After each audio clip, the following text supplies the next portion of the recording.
Okay, I am showing that I'm live.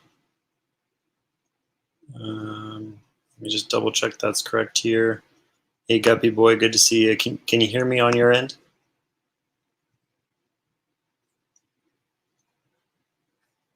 I just want to make sure the audio and everything's working and the footage and everything's working before I get into anything here. So let me know if you can hear me, if you can see me.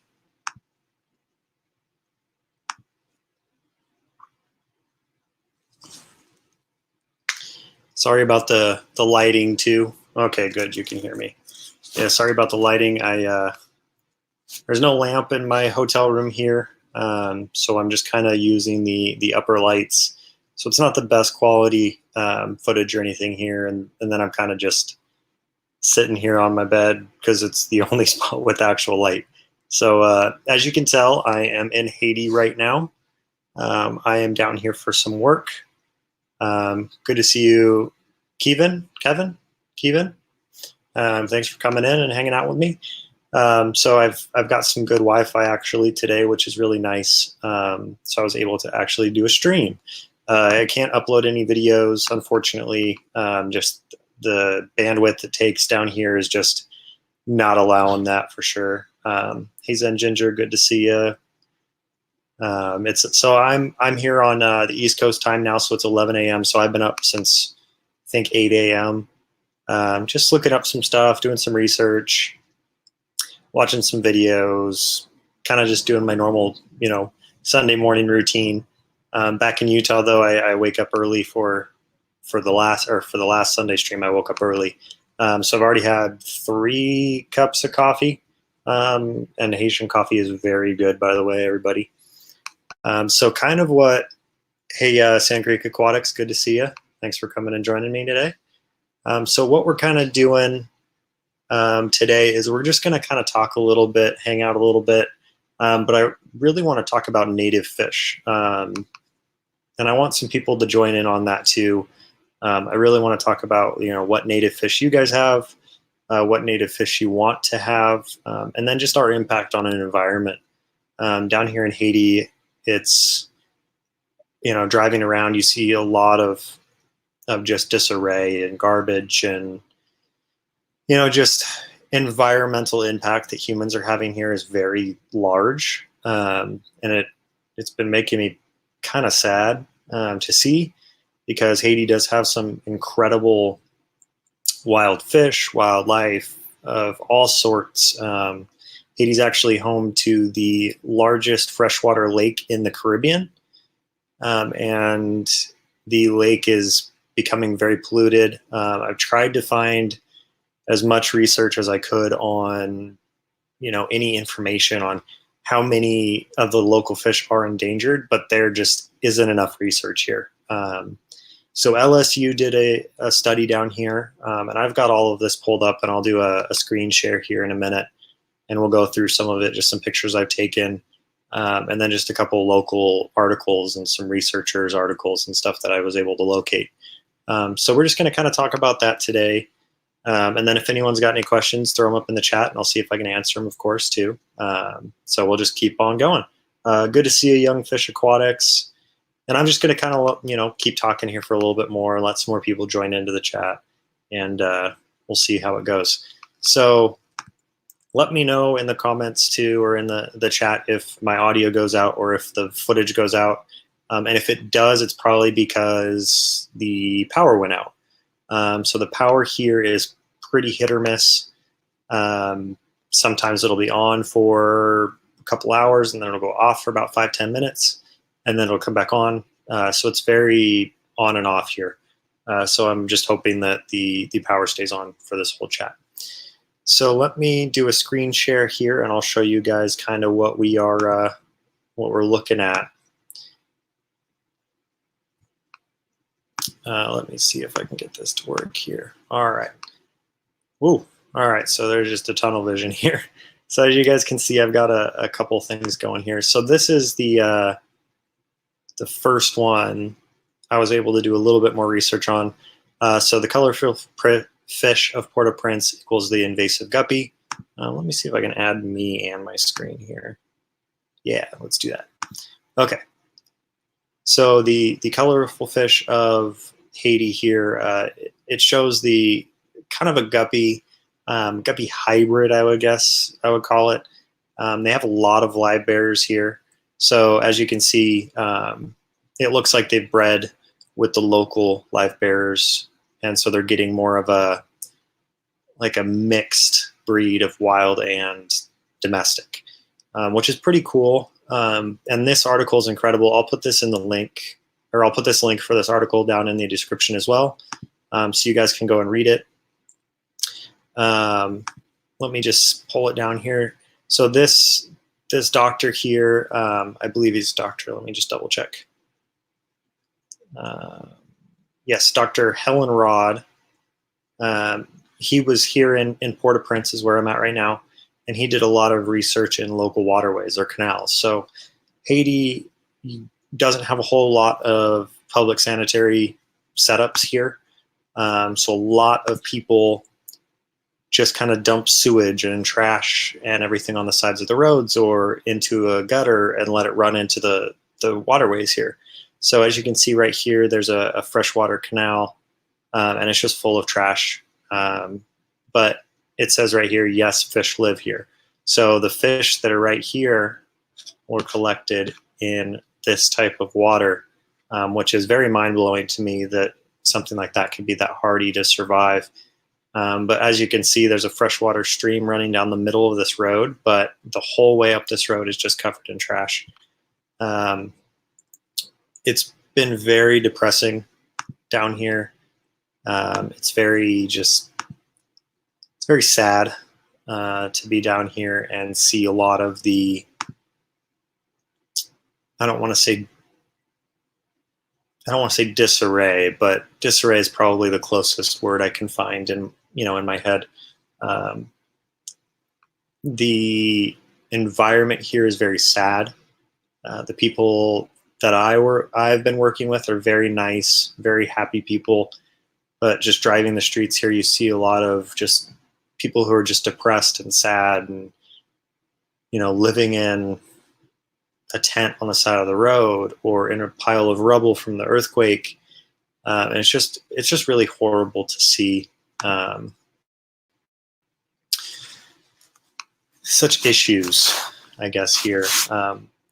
I've heard a lot of stories too from locals about the money that was donated after the earthquake, and how it wasn't actually sent here. A lot of the fundraising and stuff that happened, the money ended up staying with the person who started the organization, or it went to the government and the government put it in the wrong places.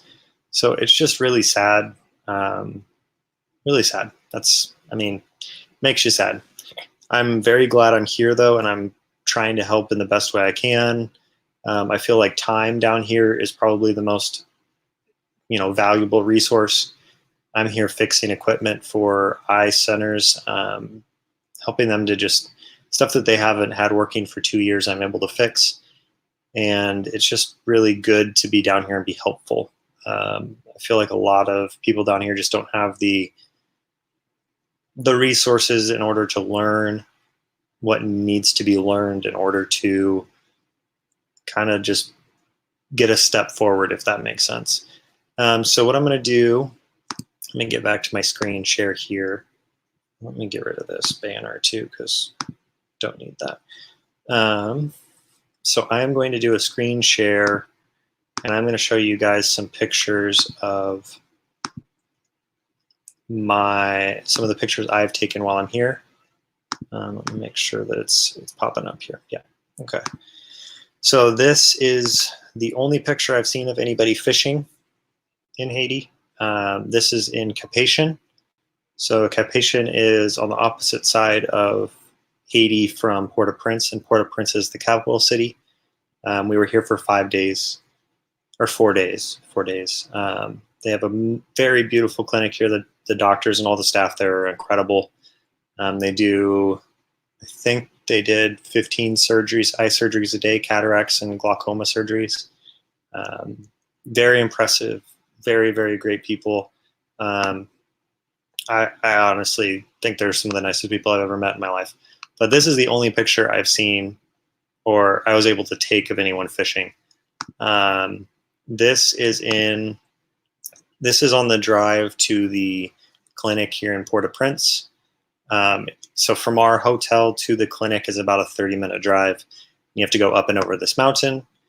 And while driving up and over this mountain, we saw this, which is, there used to be a building here. There used to be a home. The earthquake collapsed the home, and then no one's rebuilt it. So the locals have turned it into a garbage dump. This is every empty lot in Port-au-Prince, unfortunately. Every empty space you see is just full of garbage. Lots of plastic, lots of styrofoam, human waste, animal carcasses. It's, rubble from the earthquake. It has all just been piled up in places. And then they're burning it.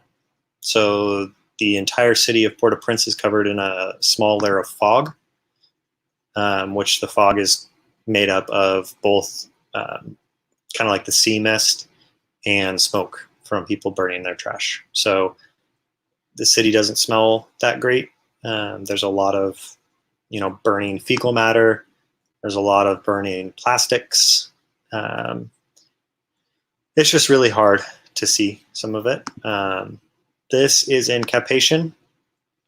So this is the largest river in Haiti, and it comes right out into the sea. And all of the floating debris you see in here is not rocks, it's not plants, it's plastic. All of this is plastic. Every single piece you see is full of, it's just covered in plastic. Everything's just floating around. The garbage dump for Cap-Haïtien is actually on the beach. The locals do not swim in the ocean. They do not drink the water. They do not swim in the rivers.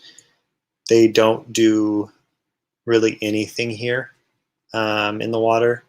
They don't even fish in the local rivers or streams because they're afraid of getting something, because all of the human waste and everything goes into the waterways here along with their trash. Very, very sad.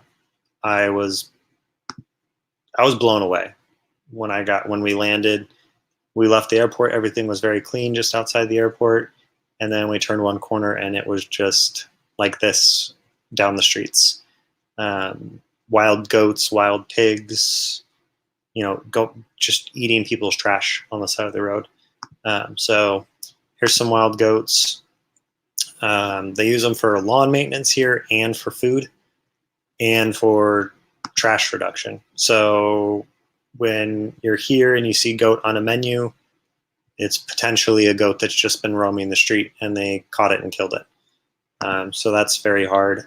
Here's just kind of a quick shot of one of the streets while we were driving back to the airport. So this is how the streets in Cap-Haïtien look on the main road. The avenue, as they call it, is just covered in trash like this, and then there's just goats eating the trash. So very sad. Not something we're used to in the Western world or even parts of the Eastern world.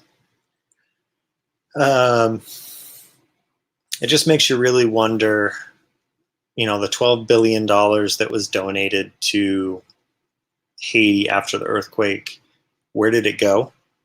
Who has it? I know there's a couple articles out there on the Red Cross down here. $16 million. They said they were going to build 130,000 homes. And I was talking to a local, and he said the Red Cross built 6 homes. So it's just very sad to come here and see what's not being done with what we donate our time and our money to these places when there's something that unfortunate happens to them and it doesn't make it here. It's very sad. Let me see who's joining in the chat here before I just keep rambling on. So we've got Mr. B. Hey, Mr. B, good to see you. Thanks for posting on the FishTube notifications page on Facebook. Yeah, Ginger, it is, it's a dismal life here for a lot of people. Also, I was doing a lot more research on just the kind of living environment here. The average annual wage, median wage here in Haiti is $450 a year.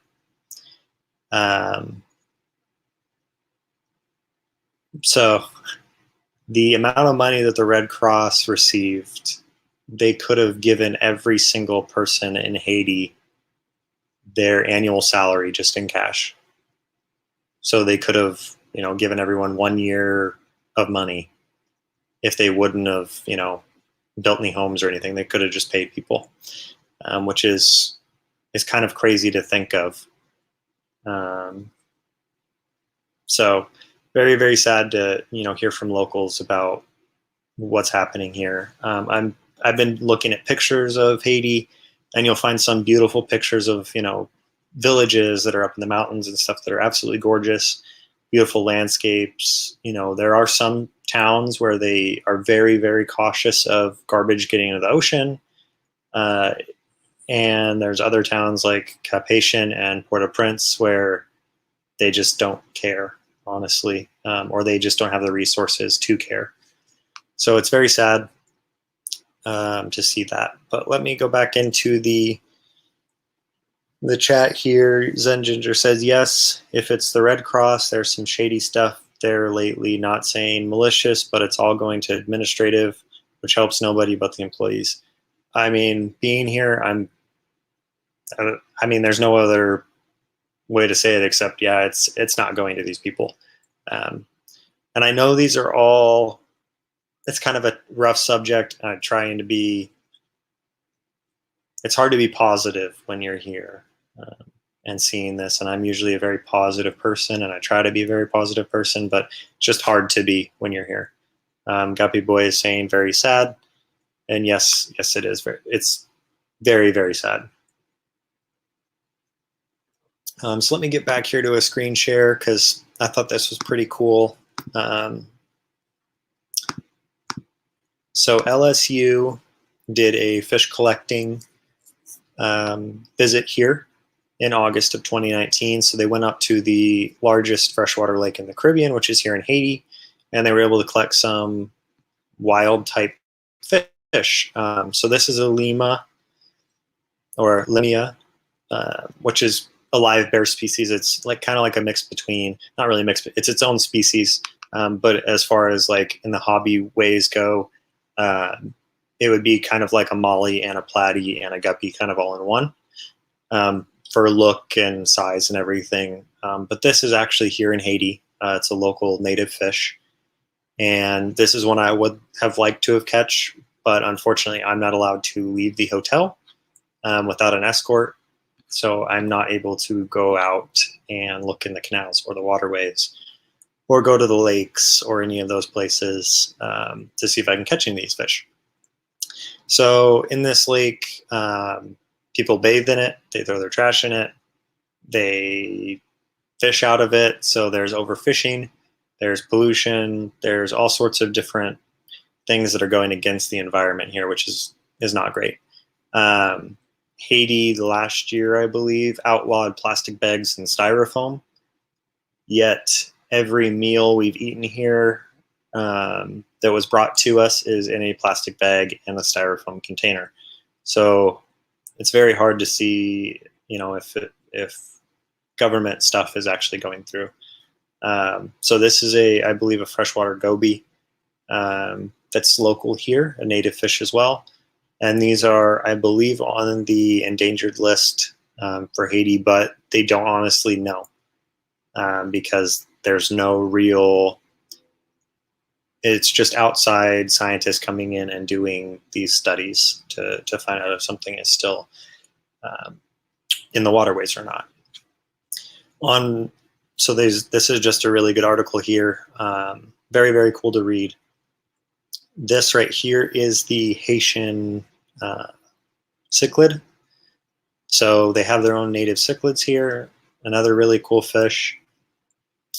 And then this is another lake here in Haiti. So there's multiple lakes, lots of freshwater springs. It's just there's a lot of pollution that's causing a lot of that stuff to not be the case anymore. So now that we've gone through all of that, let's go more happy here. Let's go into the chat. Let's see if anyone has any questions for me. So it looks like SelectPet said, I didn't think you were streaming, didn't get notifications, and didn't show in my list. Had to go looking. Glad I found it. Thank you for coming, SelectPet. I really appreciate it.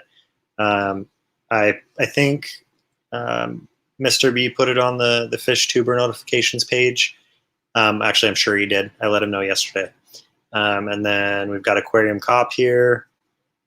Need to come down here, buddy, and do some policing. And Sen Ginger's saying the same thing. So SelectPet actually got their first of the Lima or Limia. There's different ways of saying it. That's really awesome. I really want to do a kind of a Haitian biotope and try to get some of the local fish here into my own fish room to try to potentially save some of these fish species that are here, because I just don't know how much longer they can survive in these environments. On my way back from the clinic yesterday, we were stopped in traffic, and we were watching these mechanics doing work on a dump truck, and they took the oil pan and just poured it into the canal. So we know there's chemicals, we know there's human wastes, we know there's trash in these waters. So the fish here have got to be just either they're suffering a lot or they're extremely hardy, and the only ones that are surviving are the ones that are going to survive no matter what. So Guppy Boy's asking what the weather is over here. So in Cap-Haïtien, which is where we were the first time, in the first city we were here, the weather was like in the high 70s, low 80s, and it was very nice, very hot, still very humid. But then over here in Port-au-Prince, it is, I believe, 94. Let me double check on that, but I believe it's 94 degrees is the average right now. So it's 81 right now, but it is raining outside. But it is extremely, extremely humid here. I'm not used to humidity. I mean, when I left Utah, it was snowing on me.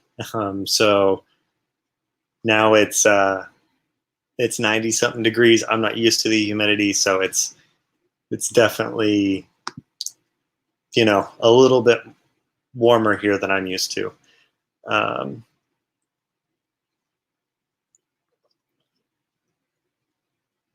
So SelectPet said Mr. B's is why you were looking for this stream. So he got it out there. I appreciate that, Mr. B. You're awesome a lot for this hobby. Your steadfastness, or your constant support of all these channels like mine and so many others. So Guppy Boy's asking who's taking care of my fish room. So I've got lots of auto feeders in my fish room. I've got my fiance watching them as well.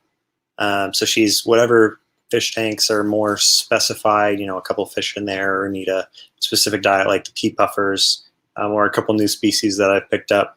She's hand feeding those. So she's watching them. I did massive, 50% water changes before I left.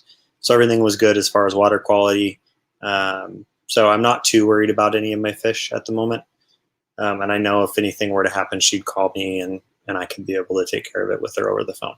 So I also do have the Waze app. Let me pull that up here. So I can actually see my guppy garage remotely, which is pretty cool. Let me pull it up here and see if I can get it onto the camera for you guys. So it's currently not on yet. Let me see if I can.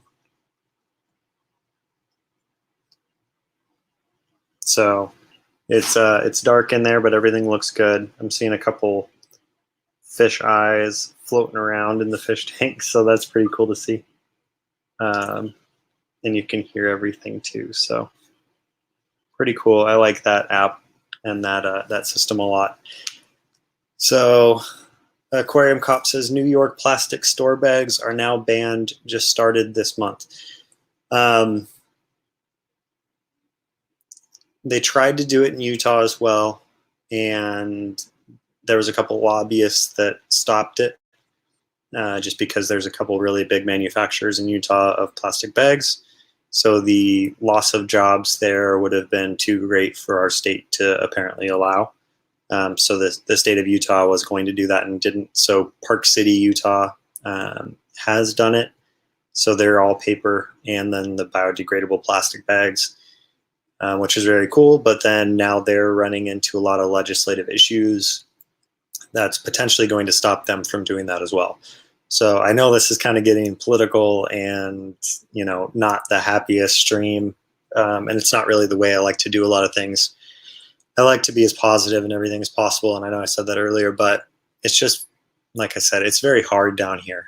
Life is very difficult. I mean, in Cap-Haitian, I took 30-second showers because I was afraid of using too much water. And then, of course, there's no hot water, so a long shower is not even an option. So there's just a lot of, you know, it's just a harder way of living here. Select Pet says a lot of third world countries are like that. Chemicals, feces, whatever in streams. That's why aquatic species are going extinct faster than any other group. Yes, very, very true. That's why the CARES program is so incredible.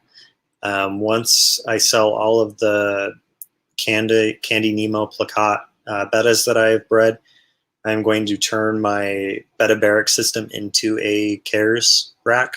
I'm going to turn, you know, put all of them into CARES. I'm going to bring in some local, I'm going to try to bring some native fish from Haiti. I've got a couple people here now that I know that said they can get me some.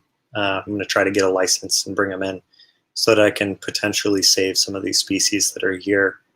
Because if this country keeps going the way that I'm seeing it go, I'm very afraid that there won't be any native species left here in the next 10 years. So hopefully, you know, something can turn around, but even just from what I've seen in the environmental photos and stuff back from like the 1990s until the early 2000s, the country was extremely clean and well taken care of and was considered a gem of the Caribbean, and there was lots of vacation spots here, and there was a barrier reef which is no longer really here. So I really want to, and I hope a lot of other people start in the CARES program so that we can start saving these native species, so that when countries like this do bounce back from the issues that they're having, we can reintroduce those species back into the native habitats. Aquarium Cop said, next is styrofoam takeout containers. Yes, that is a huge issue here. Everywhere you look, there's a styrofoam container. Also, lots of plastic bottles are here as well. But I was eating dinner last night here in the hotel, and I was able to meet some people from 4 Ocean, which is just the number 4 and then Ocean. You've probably seen some of their stuff on Instagram where they make the bracelets and stuff out of recycled materials, and they pull trash from the, you know, ocean, and they've done like 6 million pounds of plastics removed from oceans around the world. 2 years ago, they opened a facility here in Haiti to help with the, you know, the environment and remove plastics from the oceans and waterways and everything here. And they've been doing an incredible job. It's been an uphill struggle for them, though, for sure. But from what I was hearing from them, they're definitely making a good impact. They're, you know, someone's starting something, which is good. I was also watching a few videos.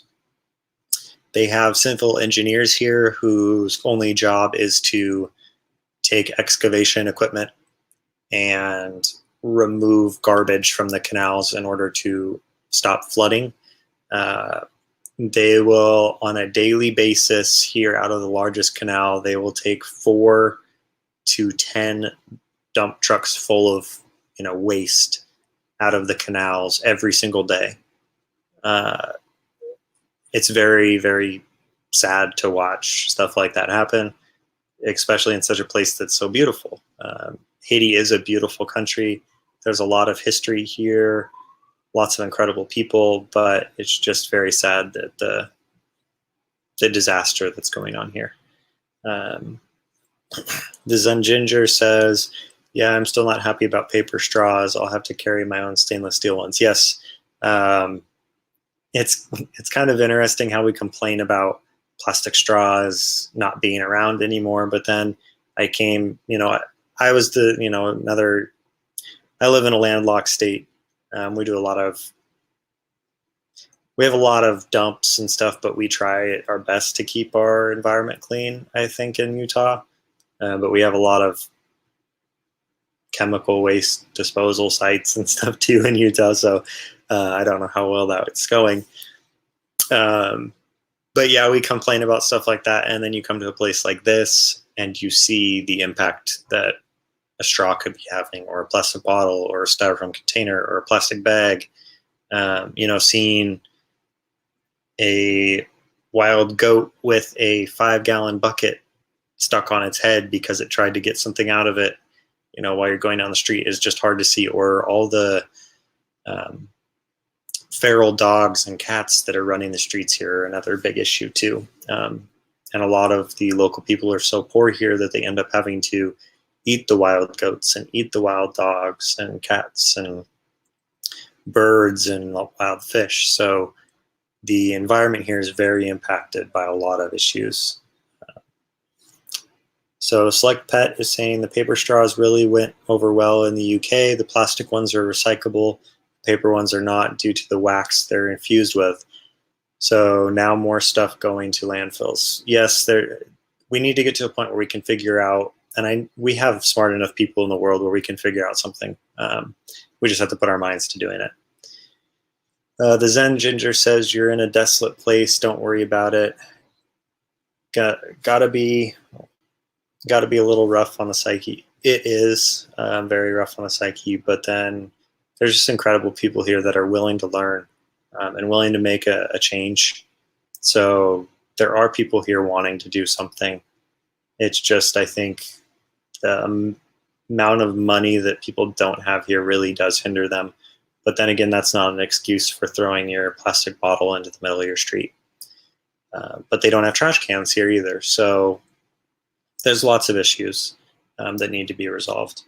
Select Pet said, I've read about some species in Mexico that have been discovered in the last 3 years that were declared extinct. Yeah, I mean, I can't even imagine what's been extinct here that we don't even know about.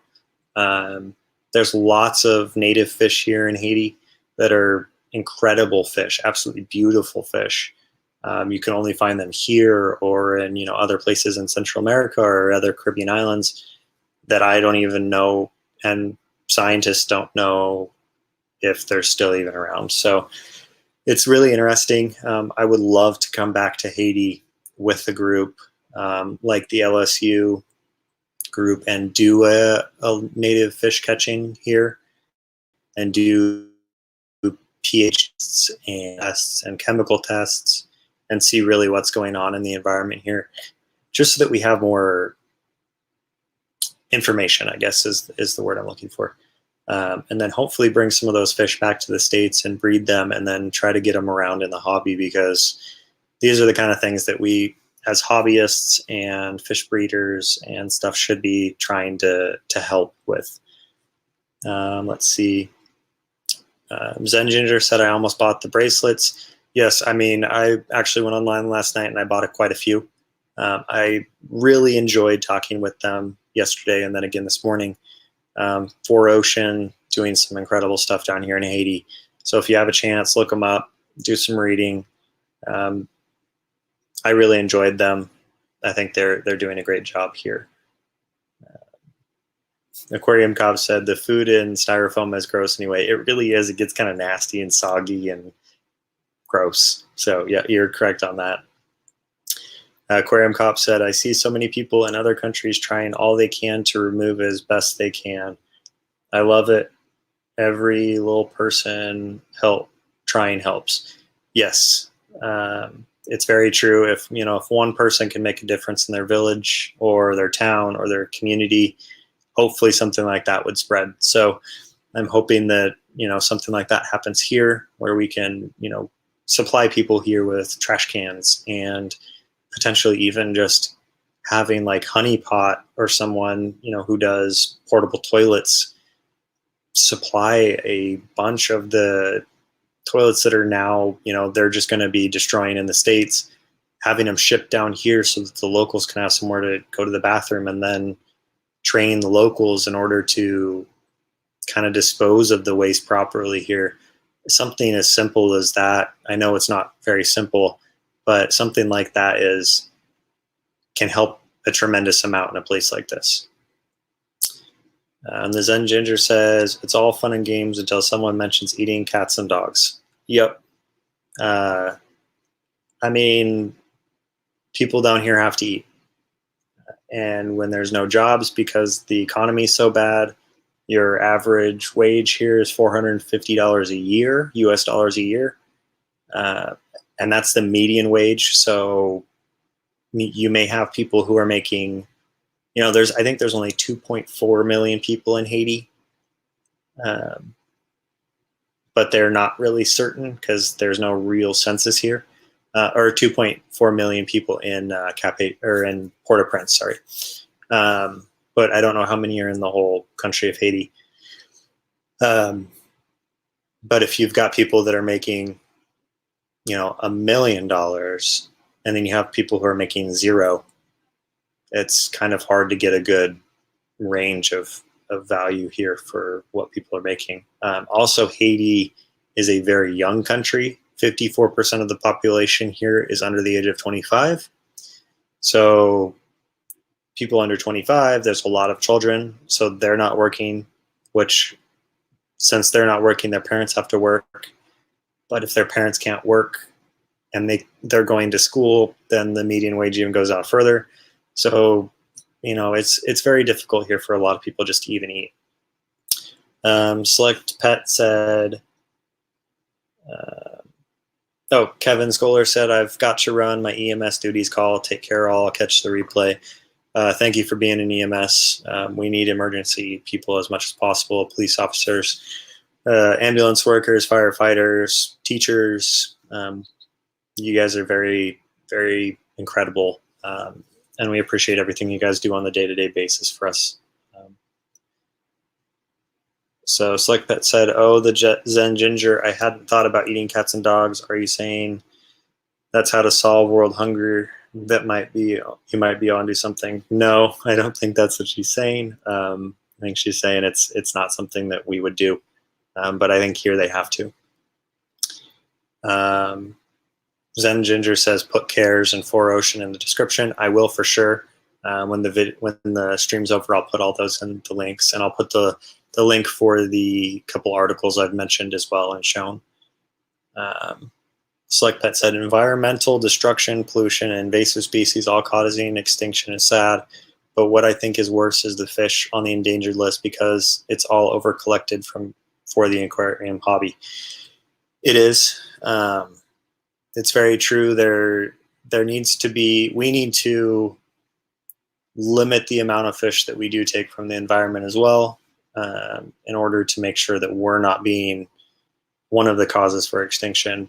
But if we can come as a group and say, okay, like LSU, we could come with them and say, we're going to do a collection of 10 of each species, and that's it for an entire year, and let the native population repopulate itself, but have it very regulated where, maybe those 10 fish go to my fish room of a specific species, and then another 10 fish go to another fish room of another species.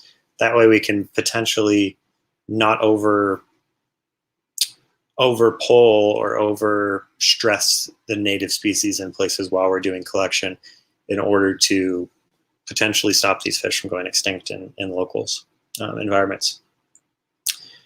Aquarium Cop said it was risky, but it was a baby skunk on the road. Was the potato chip bag stuck on his head? It was risky, but it was a baby skunk. Okay. I think I missed something in the chat somewhere.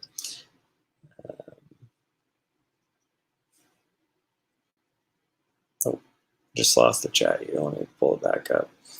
Big City Bettas is in the house. Good to see you. I need to get a hold of you and talk to you about getting some of those bettas we talked about in the last stream.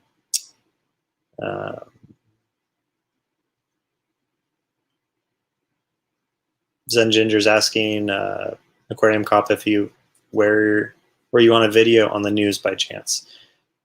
Let's see, redfish, bluefish, good to see you here. Glad you could make it.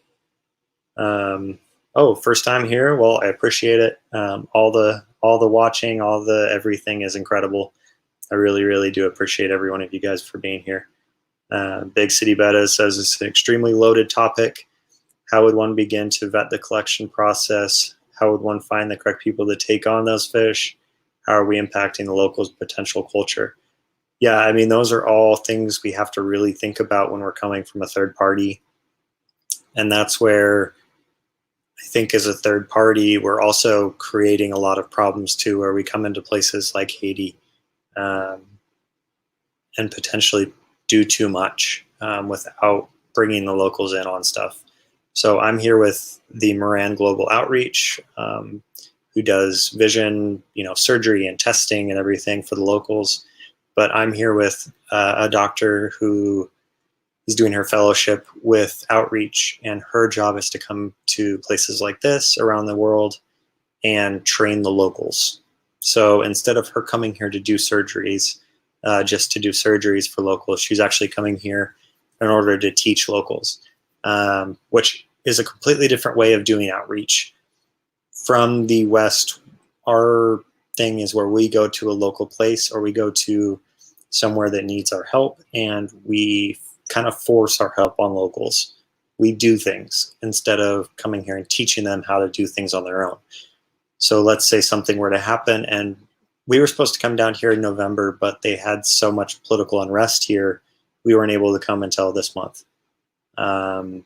So in a situation like that, if people like me and people like Dr. Sophia Fang aren't able to come to places like this, what do they do in the meantime if they don't know how to do certain things? So coming to a place like this, or to Nepal or Africa or wherever needs us, and training the locals on how to do anything and teach them those skills is much better than coming to a place and just doing it. So I think coming to a place like this to collect fish, we would need to get with the local environmental groups, if there are any, and go with them and make a procedure so that there can be more of a guideline in a way. So yes, Big City Betas, there's a lot of stuff that needs to be worked out for situations like that, because here there just isn't really a whole lot, I don't think, of the local environment left. So I think we really need to figure it out for sure. Down the wormhole, good to see you here. I know your chat starts probably in about 15 minutes, and this has been a very downer stream. Lots of heavy topics, lots of stuff to talk about, but I think it needs to be talked about. I was doing a lot of YouTube research on Haiti and trying to figure out travel guides and stuff for here, and it's mixed. Lots of people say it's the safest place they've been, and they didn't feel in danger at all. And I'm down here, and locals are, putting me in vehicles where the back windows are blacked out, so that people can't see me because they're afraid of my safety or for my safety. So there's a lot of mixed stuff going on down here, and it's very hard to be here because you come to a place like this and you want to do so much, but you can't, unfortunately. I really want to go to local markets and see how the locals live here, and I can't do that safely. So I'm stuck in the hotel or at the clinics doing work there. So, it looks like my fiance Courtney's in the chat. Everyone say hi to Courtney. Hey, Courtney. Good morning. Yeah, Zen Ginger said, Amber dropping the truth bombs. Very true. It's a lot, and I'm not the best person to talk about it, and I'm not the best person to do these, collections or figure out how to do the collections, because I don't know enough. Honestly, I'm going to be completely honest. I don't know enough. So I think we really need to band together in the hobby and with, government agencies and universities and places like that and figure out a plan. Big City Betta says, furthermore, if the environment is failing and will eventually no longer support those fish in the near future at that point of collection is the only way to attempt captive preservation. I don't know. And that's why I think, groups like the LSU coming down here and doing studies and trying to figure out what's going on in the environments here is very important. We just don't know enough. There's full lists of freshwater fish and saltwater fish for Haiti, and then you'll click on that specific species with the Haiti information, and there's no information. There's no pH information. There's no, water temperature information. There's no acidity information. There's nothing. So it's very interesting how little information they have here about the local environment, even though it's such a beautiful environment. So it's hard.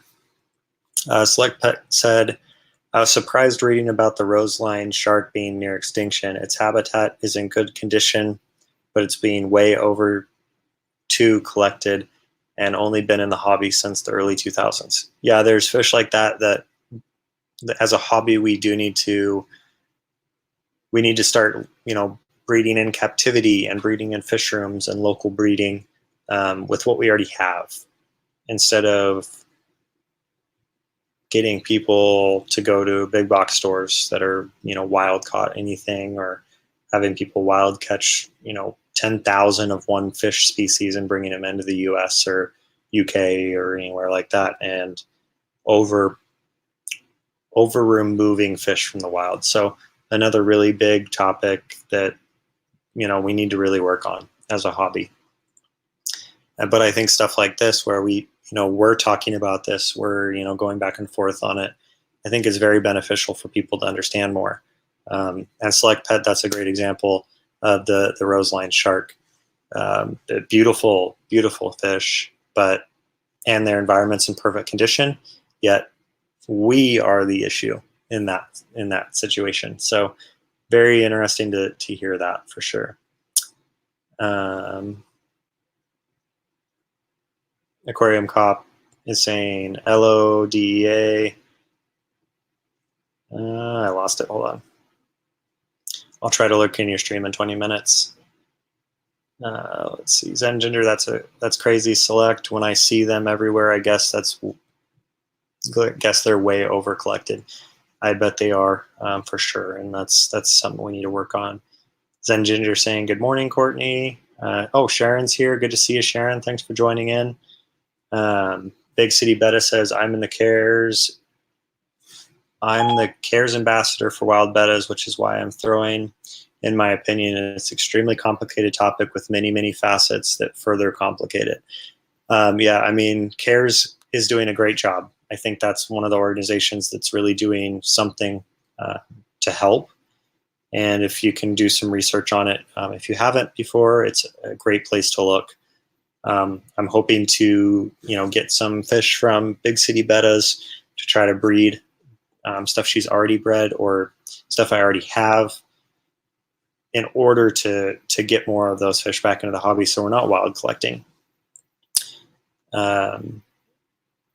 Select Pet says, yes, the Zen Ginger, the article said the local government brags about it being such a good export and money for them, but don't seem to care about destroying it. Yeah, that is an issue when, you come to, I'm sorry if you're hearing a loud buzzing noise. I don't know what it's from. When you come to a place like this where people are making so little money, if they can make $5, selling 10 fish, they're going to do it. So it's a difficult situation, for sure. Let's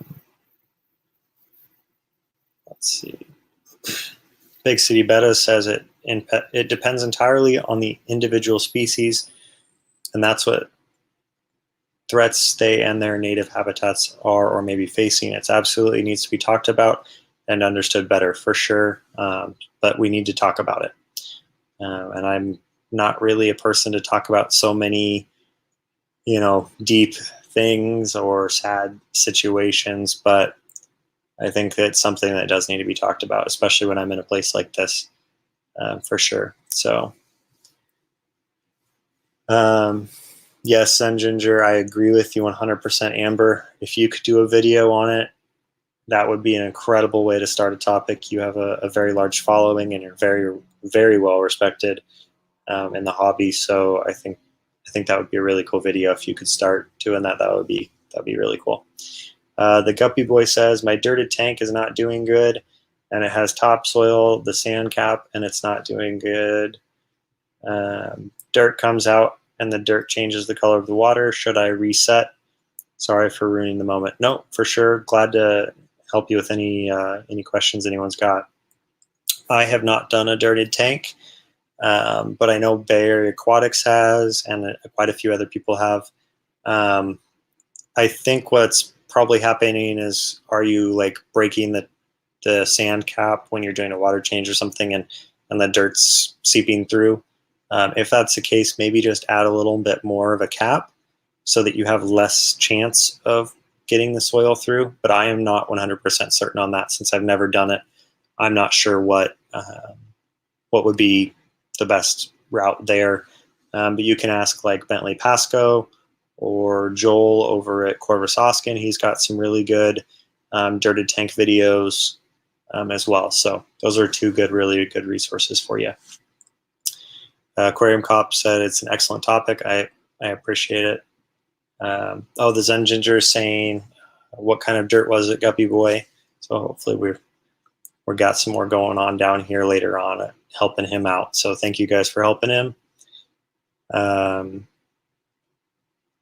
Select Pet, one of the main parts of CARES is education. Oh, be careful with getting the government involved. The government is the reason for a lot of these problems. They have such a good record of fixing stuff. It's very true. But you have to go the right way. And here, sometimes the right way is only going through the government. So we have to follow the right channels and go the correct way in order to make sure things are done. With the people here being involved. Yeah, so Zen Ginger said, is the sand at least 2 to 3 inches deep, Guppy Boy? So maybe you can help answer that for sure. Big City Betta says, select pet, especially when you're trying to work with the Asiatic species. Yeah, there's a lot of corruption, unfortunately, in places like this. So working with government sometimes isn't always the best.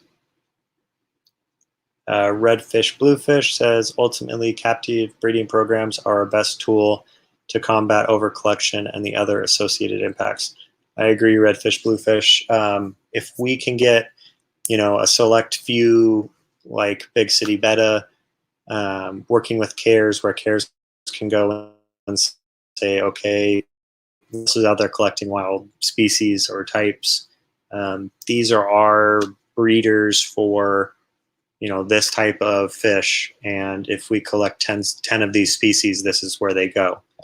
And that person doesn't actually have to be the one to collect them, but groups like that can work together with the breeders and hobbyists in order to keep these species going. Big City Bettas agrees for sure. Oh yeah, it's daylight savings today. That doesn't help any. No. My fiance is saying that. Guppy Boy said, thank you, Zen Ginger. So there's just more help being added to the hobby here. Project Piaba is also an outstanding organization that has made leaps and bounds in trying to regulate South American collection. Yes, they're very well known right now. There's lots of really good resources out there. CARES has some really good ones. Project Piaba has great ones. So just kind of do some research, figure out what fish you want to potentially keep that could help our environment, and see if you can keep them, and see if you can get them from someone who's local, that already has them, that you're not purchasing something that's wild caught and creating more of an issue. Zen Ginger says, Guppy Boy, Father Fish has so many videos. He does. He has a lot of video. He's been doing dirted tanks for years, and he has some great resources. And I'm sure you could reach out to him, and he'd be able to answer a lot of your questions. He's a very, very nice person. Zen Ginger said, well, Amber, you've heard it. We've decided you're in charge of saving all the fish. I don't think Amber needs to save all the fish, but I think she's a great person to save fish for sure. She's been doing incredible stuff on sending out resources and everything on wild betta types. So very, very happy to have her in the stream where she can answer some of these questions that are being asked. So Redfish Bluefish says, daylight savings, my wife went to work an hour early. She just walked back to the house. Yeah, that's not, I think we really need to get rid of the daylight saving thing since we actually have power now. We can do a lot more without daylight savings. Down the Wormhole says, want to help more here in Canada. Yeah, I mean, you guys have just as many resources as we do in the US. So the more we can get out there into, really good hobbyists' hands in the CARES program and Project Piaba, the better we are as a whole. Select Pet said, I've met so many people who already kept CARES fish and didn't know it. There's a CARES species for everyone. There really is, for sure. I mean, you can do everything from live bears all the way to cichlids, and then there's saltwater and all sorts of stuff. So it's a really good resource in order to look at what needs help, for sure. So Courtney's saying redfish, bluefish, that's the worst. It really is. I do not like daylight savings at all. I think it's a horrible idea, and I think we really need to deal with it. Down the Wormhole says, hard to get fish across the border. Yeah, that's very true. Same with stuff that you guys can get in Canada that we can't, like the Asian arowana we can't get in the United States, but you guys can have in Canada. So there's lots of regulations that go, both ways for sure. The Zen Ginger says, problem, they need to update the CARES fish more than once every 20 years. Yes, they definitely do. But then, like I said earlier in the stream, places like Haiti, we don't know here that much information. I mean, even the Limia species of fish here that's a native Haitian fish could be completely gone, and we don't even know it. But that's just because there's not enough resources here in order to go out and really do that research. So the few people that are doing the research here, it's very limited because they just don't have the resources to do it. Redfish Bluefish said, luckily her job is less than a mile from here. That is very lucky. So she can come back and have a cup of tea or a cup of hot coffee or something and hang out with you for another hour. Down the Wormhole said, want some wild bettas or a quarry to try helping? Yeah, for sure. I mean, down the Wormhole, reach out to Big City and see if she's got something that you can buy from her. I know she's got a lot of incredible fish, and she's really into the fact of keeping those fish in the hobby and breeding. So let me see what else we've got going on here. Sorry, my internet just turned back on. I might have lost all of you guys. Oh, no, you're all here. Hey, Alice, good to see you. Richard Smith said you made it. Good to see you here, Richard. It's looking like we're getting actually a lot of people here. We got 16 watching. I'm sure that daylight savings didn't help at all because I do 11 a.m. and with the, was it spring forward? Yeah, spring forward. Everything's a little bit different. So I'm sure that kind of messed up a little bit of the notifications and stuff too. Select Pet said, we need to start a fish tube fish preservation group or something similar to CARES. We have great people all around the world that are active and knowledgeable. That would be an incredible idea, Select Pet. That might be something, Big City Bettas, where we can potentially talk to Corey over at Aquarium Co-op. We could talk to JH over at JH Aquatics. We could talk to Bay Area Aquatics. We could talk to lots of people. Father Fish. Let's see who else. Corvus, Oscen. We could go. All the big names everywhere, and see what we could do. I think it would be a really, really good idea, since YouTube is such a large platform, and our words can impact a lot of people and go to a lot of places. I think it's very, very important. And I think that would be an awesome idea, Select Pet. I think it's something we should start talking about, see if we can get that going. Down the wormhole, I'm a few minutes behind. No problem down the wormhole, you're totally fine. Zen Ginger says, and the stores that get the piaba fish also don't seem to know how to take care of them. Lots dying after transport. Not sure if it's just parameter shock or what.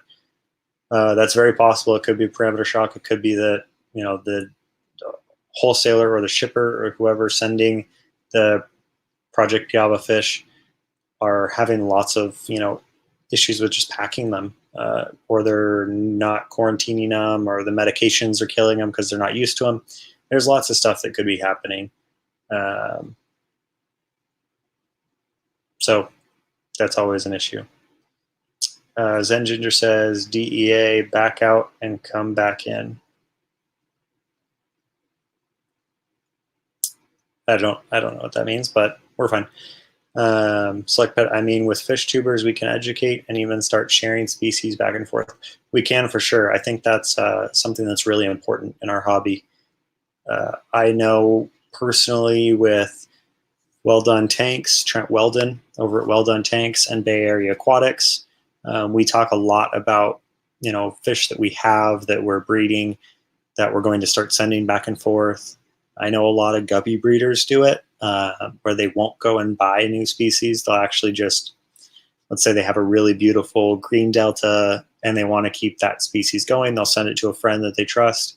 That friend will breed those, and then that line continues in another fish room so that if something were to happen, they have them as well. I think that's something that really needs to start happening in the hobby for sure.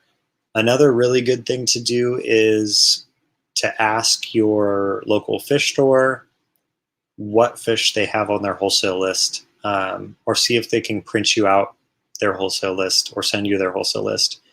I know a lot of them won't, just because of pricing and stuff on there, but if they trust you enough, sometimes you can get that, and you can look through that list and compare it to the CARES program and the Project Piaba program and really see, you know, which fish can be potentially raised in your aquarium to help those programs.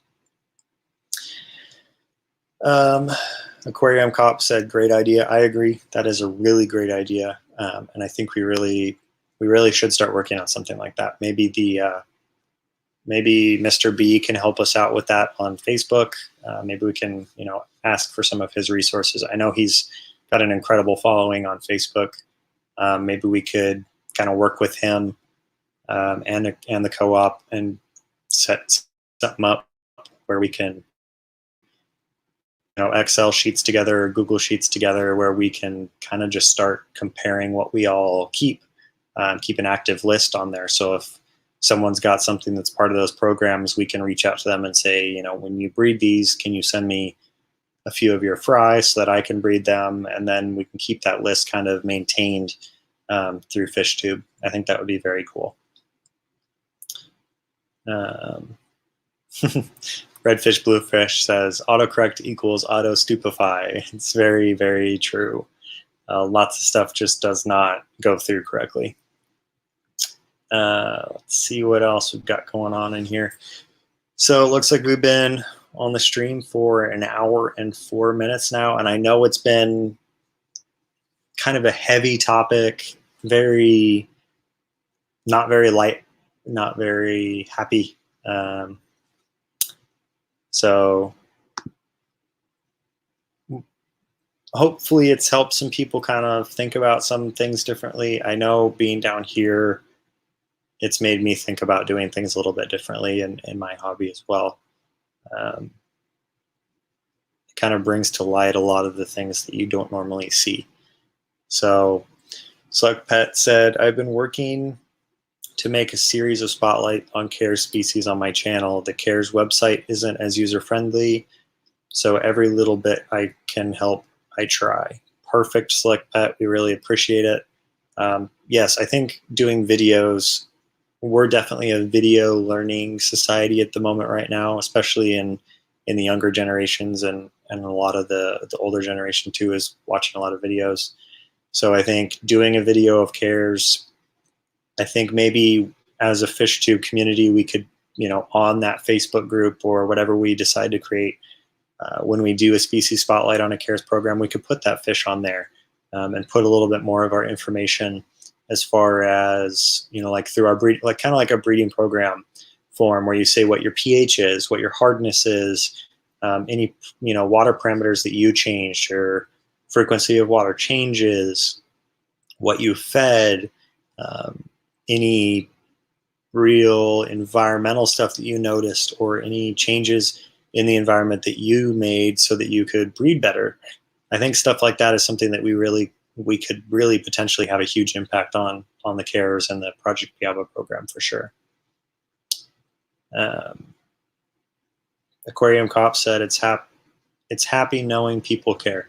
I think everyone really cares.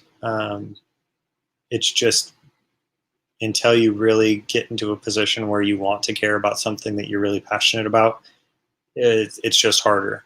So I'm very passionate about fish, and so therefore I really, really care about fish. And I haven't been in the hobby very long, and I made my mistakes up front, buying certain types of fish and not knowing. And now that I've done a lot more research into the cares and Project Piaba and stuff like that, and breeding programs, I'm really looking at that being kind of where I'm going in my hobby. So a lot more wild caught, bettas and guppies and, live bears of types and killifish and stuff like that, that's more difficult, I think is definitely the way I'm going. Courtney's saying talking things out is the first step to creating solutions. I agree. It's definitely the way to start. So hopefully this chat, and this stream hits some people that don't even think about it, and we can really create an impact out there in the world.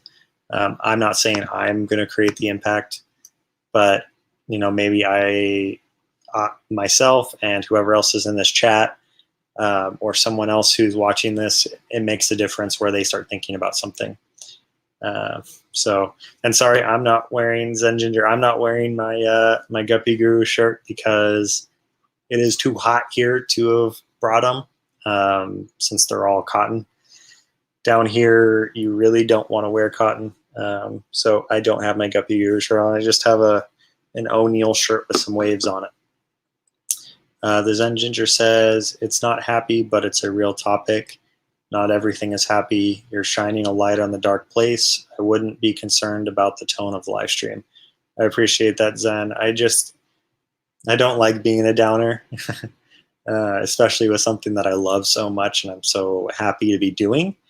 But I agree with you. It is something that needs to be brought to light more. So, Courtney's saying the Guppy Guru shirt is in the wash. So we wear them all the time, especially the sweaters. Let me know in the chat if you are wanting to get shirts or sweatshirts, and I can order more, because I don't do the Teespring. I do rush order tees, so I pay for them outright up front. But if you really want one, let me know, and I can order more, and then I can put them on our website, Salt City Aquatics, and see if you guys want to purchase them there. You can.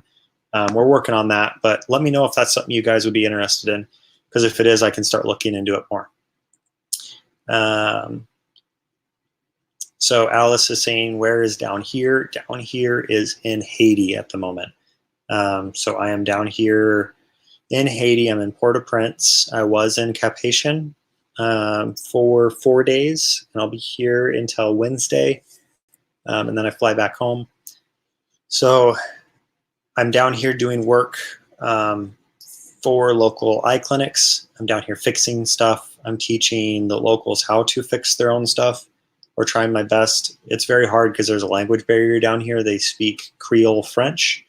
So even knowing any French, which I don't, Even though in French down here, you still sometimes can't get your words across. So very difficult. Alice is saying, let's go all visit Guppy Guru. If you want to come to Haiti, I really do. I like the people here. All the people that I've met are incredible. I would do a lot of research and try to get together with a group so that you're coming down here with people who know the area. If I came down here on my own just for a vacation, I would be very lost. And there's been a lot of kidnappings and stuff down here, so it's not the safest time at the moment. Courtney saying, select, that's an awesome idea. Oh, I missed a chat up further. Select Pet said, I wouldn't mind if we had a stream every week about cares and preservation. I could talk for days about it. Select Pet, maybe next Sunday you jump on with me and you know, hang out with me. Maybe Big City Betters would want to do that too. We can do kind of a preservation live chat so we can get some more of your guys' views out there too, because maybe my channel reaches 10 more people that you don't have on yours. So I know you guys have much bigger channels than me and reach a lot more people, but you never know. Courtney's saying it's a great idea to what Select Pet said. Zen Ginger says I'm a big city girl from Texas. I need like 2 to 3 times. Can you ever get them in that size? Oh, 2 to 3x. Yes, I can. I can get them in any size. So if you want to message me, Zen, and let me know, you can message me through Instagram, which is Guppy Guru.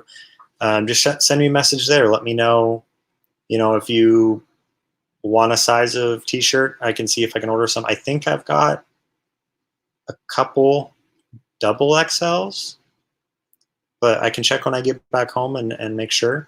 But yeah, I can definitely send you a shirt. Kind of what my goal, if people do want the shirts, is to just sell them at cost. So if I order more, it's of course less, and our shirts are incredible. They're so soft. They don't wear out as far as the logo and stuff goes. So if I, you know, let's say I pay $20 for them, I'm going to sell them for $20. I don't want to make any profit off of them because if you guys really want to support my channel, that would be really cool to have you wearing them around. So more people can get in on it.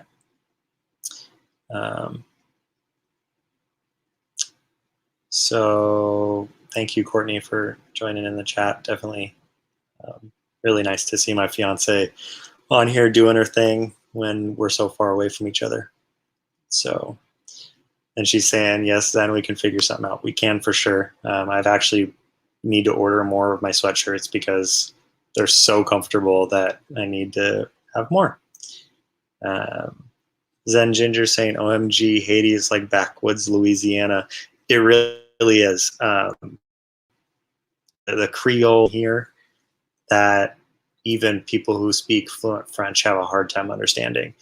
And even when they speak English down here, there's such a strong Creole accent that it's very, very hard to understand them. The Zen Ginger says, oh, thanks, Courtney. I'll pay extra if they're more. I don't think they're that much more as far as getting larger sizes go. I think it's just, you know, t-shirts, sweatshirts are certain sizes or prices. And then the more you order of a certain size, the less the price is. So Alice is saying she needs to feed her horse. So have a good one, Alice. Thanks for stopping in. Zen Ginger saying, I totally rocked that shirt. I'm all about my guppies. Me too. I definitely am. I'm might be working on potentially doing a different shirt for, you know, like subscribers and stuff that says like, I'm a guppy groupie or something like that, so that it's really fun and more inviting. Also, if you haven't gone to Bay Area Aquatics new shop, please do so. He's really put a lot of work into it. He sent me a free shirt. Same with Trent Weldon over at Well Done Tanks. They're two of my best friends here on the fish tube stuff. Trent and I are really close. We live about 30 minutes from each other, and I've never met Michael in person, but we're talking all day, every day. So it's bayareaaquatics.com/shop for his stuff. His shirts are extremely soft as well. I think he actually I think that rush order teas and his tea are very similar in quality as far as like softness and stuff goes. So very good stuff. So definitely let me know if you guys are interested in the shirts and stickers and that kind of stuff, and we'll put them up on saltcityaquatics.com and you guys can get them there. Also, if you guys can, please go to the site and try to purchase some fish. I've got a lot of them that are finally reached the grow out stage, and now that I'm down here, I really want to push towards doing more of the CARES program and more of the Project Piaba. So I may start selling off some of my lines of stuff in order to make some space for those fish. So let me know if that's something you guys want to do too, and you can reach out to me via Instagram and we can work something out too that way. But I want to make some room for some more native species. The Zen Ginger saying, OMG Alice, you're talking about a virtual horse, aren't you? Oh, that's funny. Kind of like all of us 90 kids with our Tamagotchis. I don't know if anyone in the chat knows what those are, but I used to have like 3 of them. I had the white one. I remember I had to go to 3 different Big Lots in order to find it. Oh, Aquatic Monkey Business is here. Yay. Good to see all of you guys. Sophia, Julia, Gigi, Yasmin, and then we've got Maria and Antonio. If you guys haven't subscribed to Aquatic Monkey Business, please do so. They are the sweetest people. They're the best caretakers of fish that I know for their age. They do a lot of great things. I just watched Pet Tech's video this morning on should kids have fish, and he was talking about how kids shouldn't because they treat them as toys. Aquatic Monkey Business does not treat fish as toys. They treat fish as a living creature, and incredible family. Go subscribe to their channel. Go watch their first intro video. Go subscribe to them on Instagram. They're incredible. They've supported me since day one. Thanks to Michael over at Bay Area Aquatics, they were able to find me. Redfish, Bluefish, we'll see you later. Have a good one. I really appreciate you joining in the chat today, even though it was a little bit more downer, but I really appreciate it. Alice is saying, yes, Black Desert Online, got to take care of Horsey. So it was online, so Zen, you were right. Zen saying, wait, so you have a website too? I thought you just dealt with emails or something. I must have misheard. Yes, so my friend from elementary school, I've known since elementary school, actually before elementary school, and then we really became friends in elementary.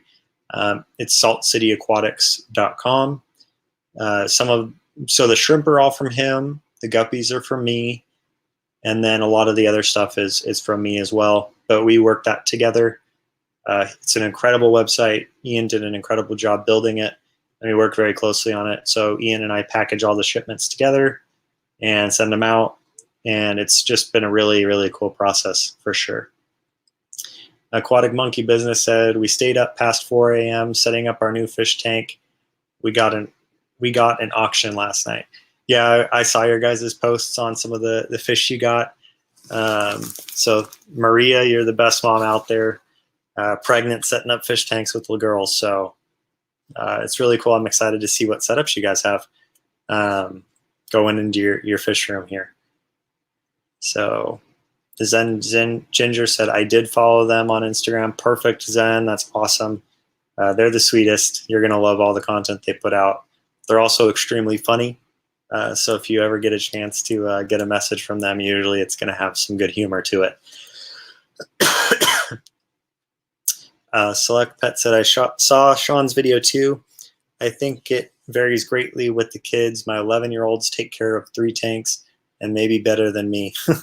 Yes, there are some kids that are just absolutely incredible, but that's when they have good teachers. I remember I had a fish tank when I was younger that had the dwarf African frogs in it. Well, actually, it wasn't mine. It was my brother's. And we didn't feed them or change water for 4 months. and they were still alive for some crazy reason. And then one day we came in and they were just all dead. So, you know, I feel like he has a good point to, should certain kids have fish tanks, I think the kids that don't get good information or don't understand that they're a living creature, like kind of like I did when I was a kid, I just didn't know, kind of puts those fish in a bad situation. So Courtney's saying, I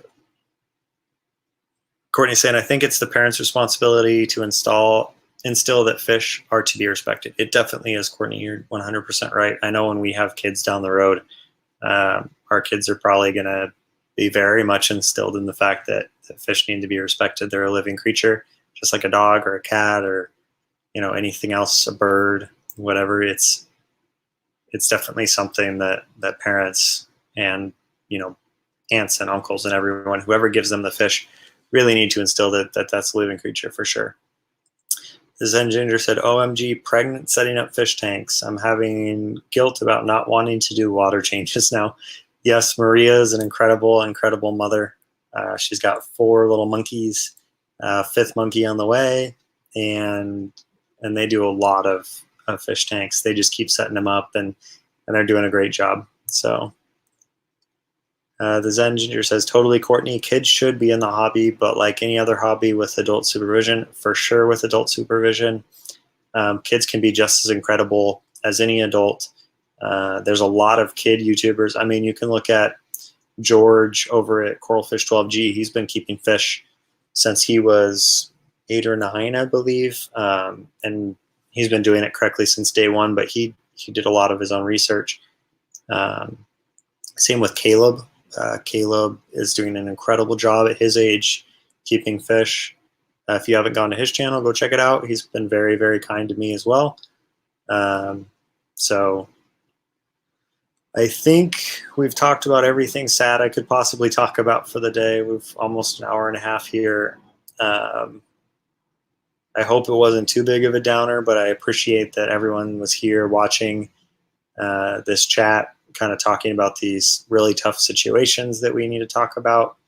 And again, I'll put the links for the articles that I showed earlier down in the description, along with the link to Project Biaba and the CARES program, so you guys can see both of those as well.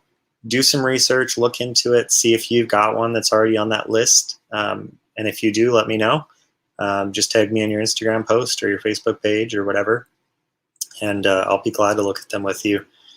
So I'm going to end it now unless anyone has any final questions. We'll hang out here for another like minute, maybe 2, and see if anyone's got a question here.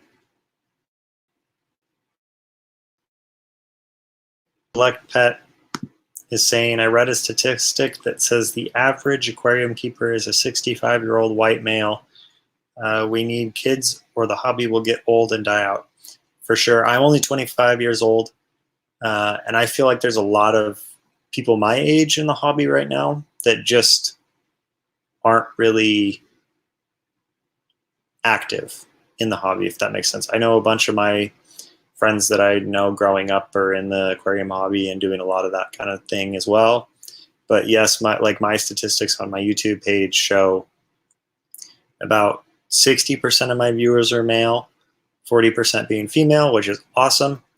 It's incredible that there's so many women in the hobby too, because it used to be a male-dominated hobby, and I think that's really changing, which is incredible. And I think the age is definitely going down too. I've got a lot of YouTube viewers between the age of, I think it said 12 to 23 or 24.